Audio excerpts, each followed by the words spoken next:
नमस्कार दोस्तों, मैं उपेंद्र सिंह और आप देख रहे हैं हमारा यूट्यूब चैनल अनमोल स्टडी ऑनलाइन। स्वागत है आप सबका एक नई वीडियो में। हमारे प्रिय विद्यार्थियों, हमारे प्रिय दोस्तों, जैसा कि आप सभी जान रहे हैं, क्लास 7th का बोर्ड एग्ज़ाम होने वाला है 2022 का। तो क्लास 7th का जो बोर्ड एग्ज़ाम होगा उसमें सारे ऑब्जेक्टिव प्रश्न रहते हैं। साथियों, मैं इस वीडियो में क्लास 7th गणित से पहला चैप्टर पूर्णांक को लेकर के आया हूं और पूर्णांक चैप्टर से वर्मा टुडे जो हमारा गाइड है उससे मैं क्वेश्चन को उठा के यहाँ पे लाया हूं और आपको मैं इन सवालों को बना के दिखाऊंगा बहुत ही आसानी से और ट्रिक के साथ आपको समझाने का प्रयास करूंगा। तो बने रहिएगा पूरी वीडियो तक ताकि आपको सारे सवालों का जो जवाब है वो समझ में आ जाए, सॉल्यूशन समझ में आ जाए। तो शुरू करते हैं आज का वीडियो, क्योंकि दोस्तों बोर्ड एग्ज़ाम जो 7th का होगा वो ज़्यादा दिन अब बचा नहीं है। तो अभी से अगर आप अच्छा से तैयारी कीजिएगा ना तो मुझे यकीन है कि आप अच्छे नंबर से पास कर पाइएगा। और आपका गणित जो डर लगता है, गणित में बहुत बच्चे को गणित से डर लगता है, तो वो डर आपका हम दूर कर देंगे। तो हमारी वीडियो लगातार देखते रहें और वीडियो अगर अच्छी लगी तो वीडियो को लाइक और शेयर करने का कार्य करेंगे। तो शुरू करते हैं। आज का पहला सवाल देख लेते हैं क्या है। साथियों, आज का जो पहला सवाल है वो है सबसे छोटी पूर्ण संख्या है। तो दोस्तों इसकी पिछली वीडियो में मैंने पूर्ण संख्या, प्राकृत संख्या, पूर्णांक सभी के बारे में बताया हूँ। फिर भी इस वीडियो में मैं पूर्ण और प्राकृत दोनों के बारे में चर्चा कर देता हूँ। तो दोस्तों जैसे कि आप यहाँ पे देख पा रहे हैं, सबसे छोटी पूर्ण संख्या पूछ रहा है। यहाँ पे सबसे छोटी पूर्ण संख्या पूछ रहा है। तो हम लोग पूर्ण संख्या की, जैसे ये देखिए यहाँ पे प्राकृत संख्या पूछ रहा है। तो पूर्ण संख्या और प्राकृत संख्या क्या है आइए हम जान लेते हैं। प्राकृत जो होता है 1 से शुरू होता है, 1 2 3 4 और इस तरह से हमारा डॉट डॉट डॉट डॉट होगा। लेकिन ये प्राकृत कहलाता है, अनगिनती की संख्या को प्राकृत संख्या बोलते हैं दोस्तों, ठीक है। और उसी में यदि हम 0 को शामिल कर लेते हैं तो वो बन जाता है पूर्ण संख्या। तो यहाँ पे देखते हैं पहला जो सवाल सबसे पूछा था कि सबसे छोटी पूर्ण संख्या, तो सबसे छोटा हमका क्या नजर आ रहा है, 0 आ रहा है। तो इसका मतलब यहाँ पे 0 जो होगा सबसे छोटी पूर्ण संख्या होगी। तो इसका 3 नंबर सही जवाब होगा। अगला सवाल है सबसे छोटी प्राकृत संख्या। अभी हमने लिखा 1 से लिखा था, है ना, 1 से लिखा था। तो 1 से जब लिखा था तो 1 इसका सबसे छोटी प्राकृत संख्या होगी। ऑप्शन नंबर 1 इसका सही हो जाएगा। उसके बाद देखते हैं दोस्तों आगे जो है हम लोग का तीसरा सवाल जो है सबसे बड़ी संख्या यहाँ पे आपको बताना है -17, -18, -7, -8। यहाँ पे देखिए एक चीज़ आपको मैं बताना चाहता हूँ। सबसे बड़ी संख्या लोग बहुत क्या करते हैं ना कि जैसे इसमें यहाँ पे है -17, -18 और -8, -7, तो -18 को टिक मार देंगे क्योंकि उसको लगेगा कि ये बड़ी है। लेकिन दोस्तों मैं बताना चाहता हूँ माइनस जब रहता है तो उसको ऋणात्मक संख्या बोलते हैं, ठीक है ना। जैसे ये जो माइनस जो है ये सारे ऋणात्मक संख्या है, ठीक। तो ऋणात्मक संख्या में क्या होता है कि ऋणात्मक संख्या जो भी होती है वो 0 से बाईं ओर चलती है और जो धनात्मक होती है वो 0 से राइट साइड आने की दाईं ओर चलती है।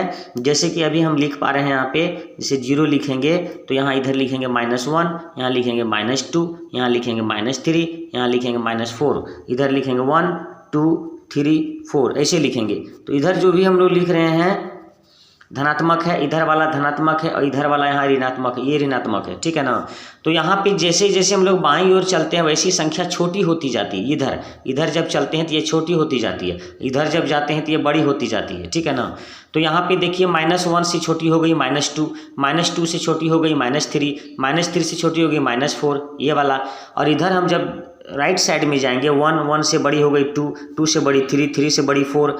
तो दोस्तों यहाँ पे हम देख पा रहे हैं कि ये -2 है और ये -4 है। अब इन दोनों में से छोटी कौन होगी, तो -4 होगी ये वाला, अब बड़ी होगी -2। यानी कि माइनस चिन्ह जब रहेगा, ऋणात्मक रहेगा, तो जो देखने में छोटा है उसी का वैल्यू बड़ा हो जाता है।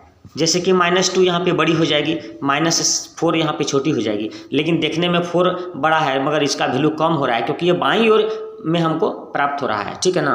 इसीलिए इस तरह से हमारा यहाँ पे सही जवाब होगा -7, क्योंकि सबसे यहाँ पे छोटी -7 नज़र आता है। तो हाँ, प्लस रहता तब इसमें 18 बड़ा हो जाता, प्लस में यदि सब रहता तब ये बड़ा होता, लेकिन माइनस में, इसीलिए -7 यहाँ पे सबसे बड़ी हो जाएगी। समझ में आ गया होगा। आगे देखते हैं क्वेश्चन नंबर 4 में देखते हैं -11 प्लस -12 का योगफल क्या होगा। देखिए दोस्तों, ये सब जो भी सवाल है ना, इसको बनाने के लिए थोड़ा सा आपको बेसिकली हम समझाने का प्रयास कर रहे हैं। इसमें क्या होता है सो बता देते हैं। देखिए, योगफल जहाँ भी लिखा रहेगा तो उसमें हम लोग जब जोड़ते हैं ना तो चिन्ह का गलती कर देते हैं। आप लोग भी गलती कर देते हैं, समझे ना। तो ये गलती कैसे होता है आपको बता देते हैं। इसमें आपको बेसिकली जो है सो मालूम नहीं रहता है कि माइनस और प्लस का क्या करेंगे, जोड़ करेंगे घटा करेंगे। बहुत लोग माइनस माइनस प्लस कर देते हैं, माइनस प्लस प्लस माइनस कर देते हैं, बहुत सारी गलतियाँ कर देते हैं। तो आपको इस वीडियो में हम अभी आप समझाएंगे कि आपको एक भी गलती नहीं आप कीजिएगा, क्योंकि आपको मैं जो ट्रिक समझाने वाला हूँ उसको आप ध्यान से देखिएगा, ठीक है। तो यहाँ पे क्या है कि ये भी माइनस है और ये भी आपका माइनस है, तो दोनों क्या है, ऋणात्मक है। ये भी ऋणात्मक हुआ, ये भी ऋणात्मक हुआ, और दोनों को जोड़ना है। तो एक चीज़ जान लीजिएगा, दो ऋणात्मक संख्याओं को यदि हम जोड़ते हैं अथवा दो ऋणात्मक पूर्णांकों को यदि हम जोड़ते हैं तो वो जोगफल भी ऋणात्मक ही होता है। तो यहाँ पे 11 और 12 दोनों ऋणात्मक है, तो दोनों को जोड़ देंगे तो 12 और 11 कितना होगा, 23 होगा। तो वो भी ऋणात्मक होना चाहिए। तो मेरा 23 कहाँ पे, 4 नंबर में है, माइनस में है, ऋणात्मक है। देखिए, माइनस वाला को ऋणात्मक बोलते हैं, ठीक है ना। ये जो प्लस है इसको धनात्मक बोलते हैं, याद रखिएगा, ठीक। आगे बढ़ते हैं क्वेश्चन नंबर 5 की ओर। यहाँ पे देखते हैं दोस्तों क्या है, -17। देखिए, -17 और एक प्लस 35 है, यानी एक मेरा ऋणात्मक है और दूसरा मेरा धनात्मक है, याद रखिएगा। तो जब भी एक ऋणात्मक होता है दूसरा धनात्मक होता है तो वहाँ पे संख्याओं को आपस में घटा दिया जाता है, ठीक है ना। एक धनात्मक होना चाहिए, देखिए ध्यान दीजिएगा, एक होना चाहिए धनात्मक तो दूसरा होना चाहिए ऋणात्मक, तभी घटेगा, ठीक है। और दोनों यदि देखिए दोनों ऋणात्मक था तो देखिए जोड़ दिए यहाँ पे हम, ठीक। और दोनों यदि धनात्मक रहेगा तो भी जोड़ देंगे, लेकिन अगर एक ऋणात्मक रहेगा दूसरा धनात्मक रहेगा उस कंडीशन में हम घटा देते हैं, ठीक। तो 35 में से 17 घटा देंगे, बचेगा 18। तो एक बात याद रखिएगा कि इसमें से बड़ी कौन सा है, धनात्मक वाला बड़ी है कि ऋणात्मक वाला बड़ी है। तो यहाँ पे धनात्मक वाला बड़ी है, तो धनात्मक वाला बड़ी है तो प्लस में आएगा 18, ऑप्शन नंबर 3 हो जाएगा इसका सही जवाब, ठीक है। आगे देखते हैं 6ठा नंबर, -8 का योज्य प्रतिलोम। ये योज्य क्या होता है, ये आइए हम समझ लेते हैं। योज्य प्रतिलोम क्या होता है कि जो -8 मेरा, जैसे यहाँ पे हम संख्या रेखा बना लेते हैं, जैसे 0 लिख दिए, 1 लिख दिए, 2 लिख दिए, 3 लिख दिए, 4 यहाँ पे -1 लिख दिए, -2 -3। अब यहाँ देखिए -3 यहाँ पे है, यहाँ +3 है। तो ये जो -3 है और ये जो +3 है, तो 3 जो है राइट साइड में है, 0 के राइट साइड में, यानी कि दाहिना साइड में, और जो -3 वो 0 से बाईं साइड है, ठीक है, दोनों दो साइड है। तो यहाँ पे जो -3 इसका योज्य प्रतिलोम +3 होगा, यानी कि चिन्ह का योज्य मतलब उसका जो चिन्ह जो है माइनस है उसका प्लस हो जाएगा, और जो प्लस है उसका उल्टा माइनस वाला हो जाएगा। ये आपको याद रखना है, ठीक। दूसरी बात इस तरह से साबित कर सकते हैं कि -8 का योज्य प्रतिलोम मतलब -8 में क्या जोड़ेंगे ताकि 0 हो जाए योगफल, ठीक है। तो -8 में हम 8 को जोड़ेंगे तो क्या हो जाएगा, हमारा 0 हो जाएगा, क्योंकि अभी हम क्या बताएं, एक ऋणात्मक दूसरा धनात्मक को घटा दिया जाता है, ठीक है ना। तो ये -8 ऋणात्मक हुआ, ये +8 धनात्मक हुआ, दोनों को घटा दिए, कितना बचा, 0 बचा। इसलिए हमारा -8 का योज्य प्रतिलोम +8 होगा, जो कि हमारा 1 नंबर में है। समझ में आ रहा होगा। उसी तरह से दोस्तों 7 का योज्य प्रतिलोम तो प्लस में है तो माइनस में ढूंढेंगे, -7 कहाँ है, तो -7 मेरा यहाँ पे 2 नंबर में है। देखिए योज्य प्रतिलोम जो है ना, माइनस खाली में रहेगा, याद रखिएगा, माइनस में रहेगा तो प्लस वाला ढूंढना है, अब प्लस में रहेगा तो माइनस वाला को ढूंढना है, ठीक है। अब विशेष कुछ फर्क नहीं पड़ता है, इसमें ज़्यादा माथापच्ची नहीं करना है। आगे बढ़ते हैं क्वेश्चन नंबर 8। क्वेश्चन नंबर 8 में देखते हैं -9 और -6। ये देखिए अंतर पूछ रहा है। जब भी इस तरह का हिसाब रहेगा ना, देखिए -9 -6 डबल डबल दे दिया माइनस, तो ये देखिए ब्रैकेट के अंदर जो माइनस है वो ऋणात्मक हुआ, और -9 ये भी ऋणात्मक हुआ, लेकिन बीच में माइनस है, अंतर कर रहा है। तो ये माइनस और ये माइनस इंटू हो जाएगा, इंटू मतलब गुना हो जाएगा, तो प्लस हो जाएगा, याद रखिएगा। जब भी माइनस रहेगा बाहर में, अंदर माइनस जैसे 1 रहेगा, मान लो इस तरह का रहेगा, तो माइनस और माइनस क्या हो जाएगा, +1 हो जाएगा, याद रखिएगा, ठीक है ना। कॉपी में भी नोट करते जाइए, कॉपी पेन और कॉपी जो है ना लेके बैठिए और उसको लिखती जाइए, तब आप समझ में आते रहेगा सब हिसाब, ठीक।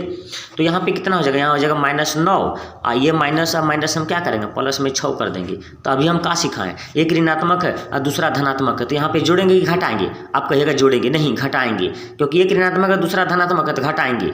अब जो बहुत बच्चा क्या करता है, जोड़ देख के जोड़ देता है, तो जोड़ना नहीं है, एक माइनस है दूसरा प्लस है तो घटा देंगे, तो 9 में 6 गया 3 बचेगा। अब बड़ी संख्या कौन है, यहाँ पे ऋणात्मक वाला ज़्यादा है तो माइनस में रख देंगे, -3 कहाँ पे देख लीजिए 2 नंबर में है। बहुत आसानी से आपको समझ में आ जाएगा, टेंशन नहीं लेना है ज़्यादा।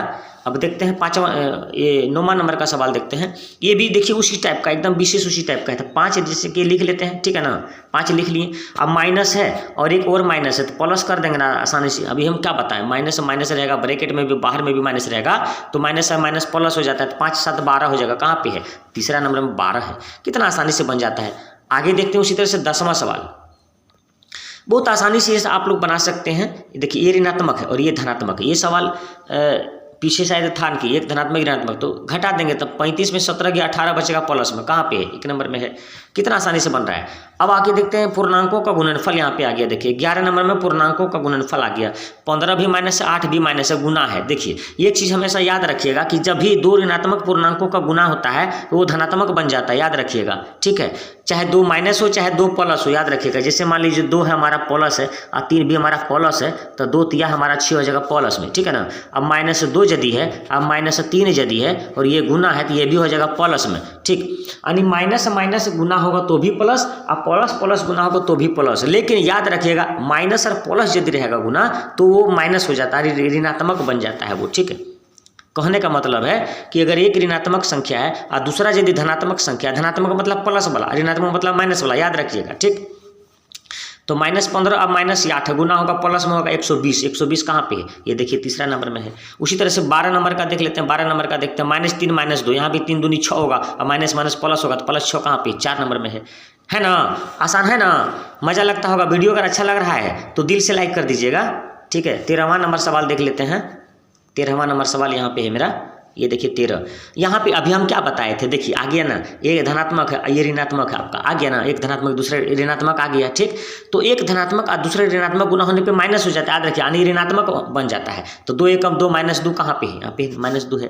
कितना आसानी है। और यहाँ देखिए 5/10 यहाँ पे दे दिया, 5/10 उल्टा दे दिया है। अब बहुत बच्चा क्या करेगा ना, 1 इसमें 5/10 2 लिख देगा, 2 है ये नहीं है, यहाँ 2 है, 2 नंबर में फटाके टिक मारेगा, हम तो सही बनाए, मगर उसका गलत हो जाता है कि नहीं। तो यहाँ 5/10 इसका सही भागफल क्या होगा ये आपको देखना है, ठीक है। कैसे होगा देखते हैं। तो यहाँ पे क्या करेंगे ना, देखिए 5 जो है इसको पहले लिखते हैं, अब भागा मैंने बटा में 10 लिखते हैं, ठीक। तो 5 एकम 5 है, 5 दूना 10, काट सकते हैं, 1/2 आ गया, 1/2 1 नंबर में है। कितना आसानी से बनता है। उसी के बाद हम 15 नंबर में देख लेते हैं, 45/9।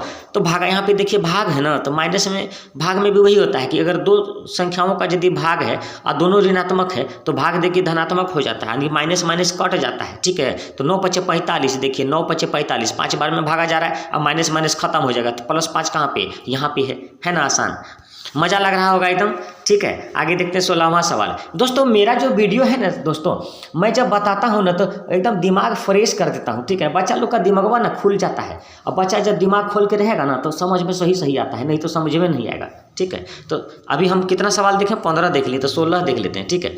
90 है और ये -45 है, डिवाइड करना यानी कि भाग देना है, ठीक। डिवाइड मैंने भाग, ये भी याद रखना है, इंग्लिश वर्ड भी आपको याद रखना है, खाली हिंदी से काम नहीं चलेगा।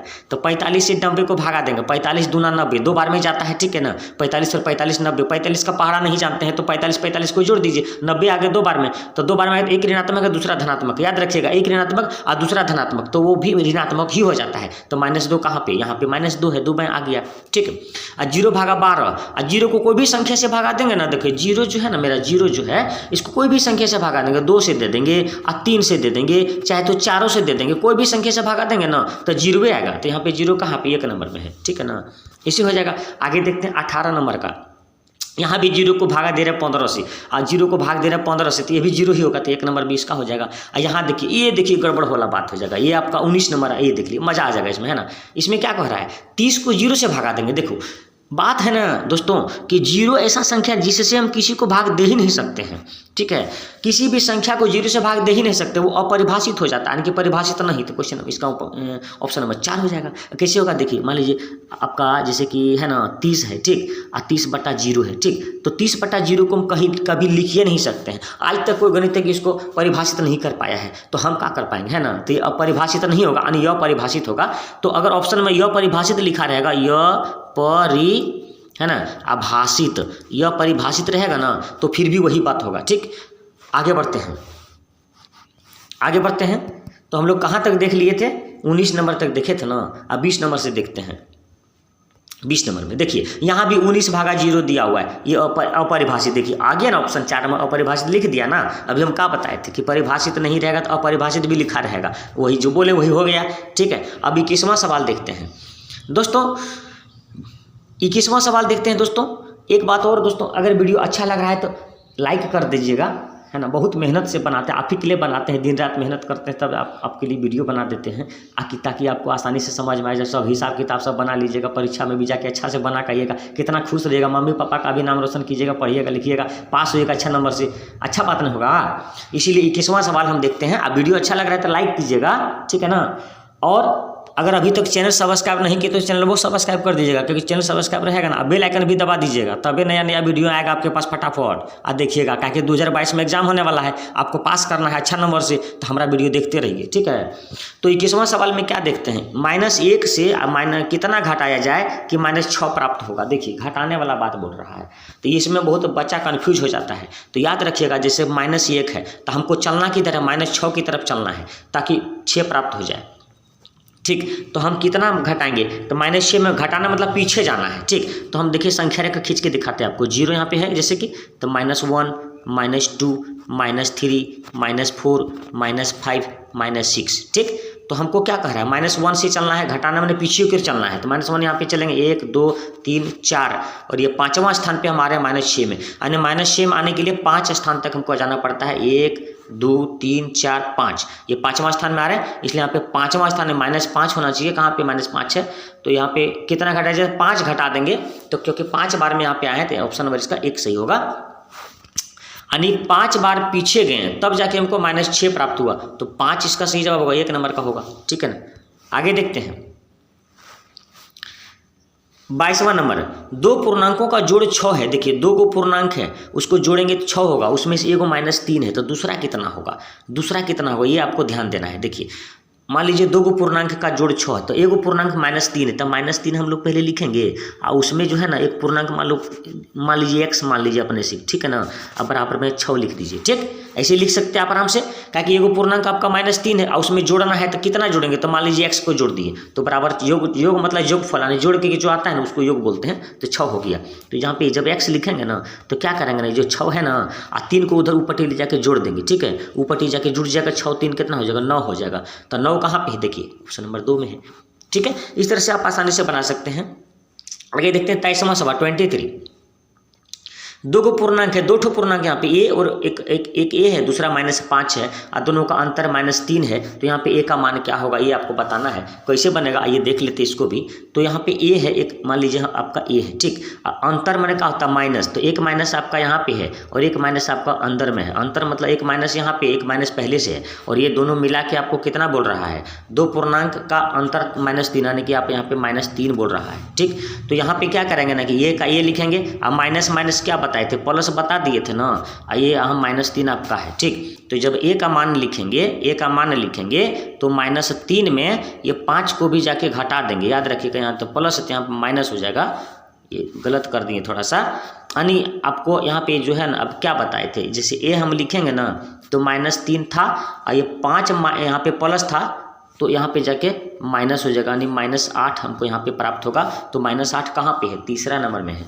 इस तरह से आसानी से आप इसको समझ सकते हैं, ठीक है। 24वां सवाल, 2 पूर्णांकों का जोड़ -11 है। देखिए 2 पूर्णांकों का जोड़ -11, एक पूर्णांक 7 है, दूसरा कितना होगा। तो इस तरह से आप देख लीजिए, इसका भी वही चीज़ है। मान लीजिए योग माइनस कितना था, 2 पूर्णांकों का योग था -11, तो हम मान लीजिए एक ठो x मान लिए, और दूसरा जो है ना, दूसरा मान लो 7, दूसरा पूर्णांक 7 यहाँ पे, तो 7 को जोड़ देंगे और यहाँ पे लिखेंगे -11, ये लिख देंगे, ठीक है। तो -11 लिख दिए। अब जब हम लोग यहाँ पे x लिखते हैं, x जब लिखेंगे, ये साफ जगह में लिख देते हैं, तो -11 और 7 उधर जाके माइनस हो जाता है, याद रखिएगा। ये जो 7 प्लस है ना, ये ऊपर जाके यानी दूसरा साइड जाके -7 हो जाएगा, और 11 और 7 दोनों ऋणात्मक है, दोनों ऋणात्मक को जोड़ देते हैं तो ये 18 हो जाएगा। 18 माइनस में कहाँ पे है, देखिए तीसरा नंबर में है, तीसरा नंबर इसका सही जवाब होगा। आगे देखते हैं 25वां सवाल उसी तरह से। ये तो सवाल अभी हम लोग कितना है, ये देखिए a और -6 का अंतर -3 है, तो यहाँ पे क्या बताए थे अभी हम, एक माइनस वाला अंतर वाला इधर था ना, देखिए आपका यहाँ पे देखिए दिखाते हैं, ये देखिए ये और -5 का अंतर -3 था, तो जहाँ -5 है वहाँ -6 है, तो जैसे उसको बना वैसे इसको भी बनाएंगे हम, तुरंत बन जाएगा। तो देखते हैं कैसे बनेगा। तो ये देखिए ये ऊपर कर लेते हैं थोड़ा, है ना। ये देखिए आपका यहाँ पे ये हो गया, ठीक। अंतर मतलब माइनस, तो एक माइनस पहले से है तो यहाँ पे +6 डायरेक्ट हम लोग लिख सकते हैं, क्योंकि अभी हम लोग बना के दिखाएं। ये -3, ठीक है। तो 6 उधर जाके माइनस होगा तो -3 और 6 भी माइनस हो जाएगा, कितना हो जाएगा -9 हो जाएगा आपका, -9 हो जाएगा। तो -9 कहाँ पे, 1 नंबर में है ना, आसानी से बन जाता है। आगे देखते हैं 26वां सवाल, निम्न में कौन सत्य है। देखिए सत्य और असत्य की बात हो रही है, तो एक यहाँ पे जो हम देख पा रहे हैं माइनस, यहाँ पे क्या है -11 और ये है -8, तो -11 -8 से बड़ा होगा नहीं ना होगा, तो गलत हो जाएगा। तो ये गलत हो गया, क्या कि -8 जो है वही बड़ा है और -11 छोटा है, ठीक। और यहाँ कहता है उल्टा, तो ये गलत हो गया। अब -11 से -8 ये देखिए यहाँ पे बड़ा दिखा रहा है, ये वाला सत्य हो जाएगा। ताकि माइनस में क्या बताए थे कि जिसकी जो छोटा नज़र आता है ना उसी का वैल्यू बड़ा हो जाता है, ज़्यादा वैल्यू वही वैल्यूएबल हो जाता है। तो -11 यहाँ पे देखिए और -8 यहाँ पे बीच में ये वाला चिन्ह दिया है, तो ये वाला बड़ा हो गया, तो इसका दूसरा नंबर होगा। आगे देखते हैं, गणना की संख्या कहलाती है। देखिए गणना माने गिनती, गणना बहुत बच्चा लोग मिस्टेक कर जाएगा, गणना की संख्या को समझिए नहीं पाता है। तो गणना मतलब गिनती की संख्या, गिनती कहाँ से शुरू करते हैं 1 2 3 4 5 6, तो उसको प्राकृतिक संख्या बोलते हैं, इसको नेचुरल नंबर बोलते हैं। इसका ऑप्शन दूसरा नंबर सही होगा। आगे देखते हैं 28वां सवाल, 28वां नंबर देख लेते हैं। 8 -3 -8 का सही मान, देखिए जोड़ घटा आपस में मतलब ये कर दिया है, तो इसमें बच्चा लोग मिस्टेक कर देता है, बड़ा मिस्टेक करता है। यहाँ पे देखिए कैसे बनेगा, आपको आसानी से समझा के पर्याप्त बता देते हैं। देखिए जैसे 8 है आपका है, ठीक है ना, 8 है, अब -3 भी दे दिए, ठीक, -3 आपको यहाँ दे दिए। अब माइनस क्या बोले थे, माइनस रहेगा, देखिए यहाँ पे माइनस है और यहाँ पे देखिए माइनस है, तो माइनस प्लस हो जाता है, तो +8 दे दिए, ठीक है।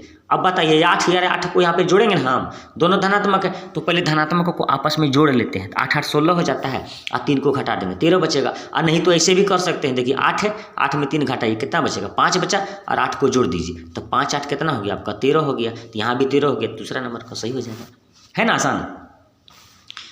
दोस्तों आगे देखते हैं, आज के इस वीडियो का अंतिम सवाल देखते हैं दोस्तों, क्या लिखा हुआ है, -4a का योज्य प्रतिलोम। अभी क्या बोले थे, ज़्यादा दिमाग खराब नहीं करना है इसमें, माइनस रहेगा तो खाली प्लस वाला ढूंढना है। 4a संख्या वही रहेगा, संख्या में कोई चेंजिंग नहीं होता है, ठीक है ना। तो 4a रहेगा यहाँ भी, लेकिन माइनस खाली नहीं रहना चाहिए, तो यहाँ पे दूसरा नंबर सही जवाब होगा। माइनस यहाँ नहीं है, यानी कि धनात्मक है, माइनस का मतलब ऋणात्मक है, और प्लस मतलब धनात्मक है, तो प्लस नहीं रहेगा तो भी चलता है। जैसे कि लिखा रहेगा 4a, तो ये प्लस आपका यहाँ दे दीजिएगा तो भी कोई दिक्कत नहीं दीजिएगा वो भी दिक्कत नहीं है, तो ये हमारा धनात्मक हो गया, ठीक। तो दोस्तों आज इतना ही रहने देते हैं, और कल जो है सो आपके सामने में भिन्न चैप्टर को लेकर के आ रहे हैं, तो आप वेट कीजिए तब तक। कल आपके पास हम आएंगे भिन्न चैप्टर को लेकर के, आपको भिन्न के बारे में बताएंगे अच्छा सी डिटेल से, भिन्न क्या है, भिन्न कितना प्रकार का होता है, कौन कौन भिन्न होता है, बड़ा छोटा भिन्न कैसे निकालते हैं हम लोग वो भी बताएंगे। अब विषम भिन्न को मिश्रित भिन्न में कैसे बदलते हैं, मिश्रित को विषम भिन्न में कैसे बदलते हैं, ये सारी जानकारी हम कल देंगे, ठीक है ना। तब तक अगर वीडियो अच्छा लगा हो तो दिल से वीडियो को लाइक करें, शेयर करें, साथ ही हमारे चैनल पर नए हैं तो हमारे यूट्यूब चैनल को सब्सक्राइब करें, साथ ही बेल आइकन को भी दबाएं, ताकि हमारे चैनल पर आने वाली नई वीडियो की नोटिफिकेशन आपको पहले मिलेगी और आप सबसे पहले हमारी वीडियो को देख पाएंगे, ठीक है दोस्तों, धन्यवाद।